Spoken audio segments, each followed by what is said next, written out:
நல்ல டேஸ்டியான புளி சாதம் தாங்க பார்க்க போகிறோம். எல்லாருக்கும் தெரிஞ்ச ரெசிபி தாங்க. நான் எப்படி பண்ணுறேன்னு உங்ககிட்ட ஷேர் பண்ணியிருக்கேங்க. வாங்க எப்படி பண்ணுறதுன்னு பார்க்கலாம்.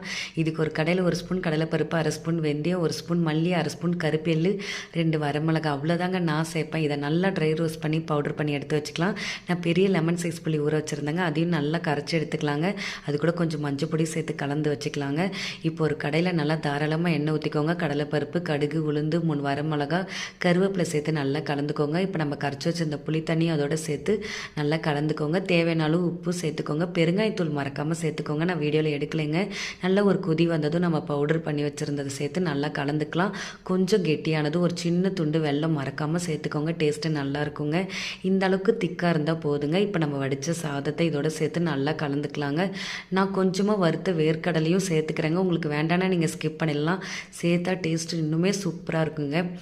நல்லா கலந்து விட்டுக்கோங்க. அவ்வளோதாங்க, நல்லா சூப்பரான புளி சாதம் ரெடி ஆகிடுச்சிங்க. ட்ரை பண்ணி பார்த்துட்டு கமெண்ட் பண்ணுங்கள். பிடிச்சிருந்தால் லைக் பண்ணி ஷேர் பண்ணி சப்ஸ்கிரைப் பண்ணிக்கோங்க.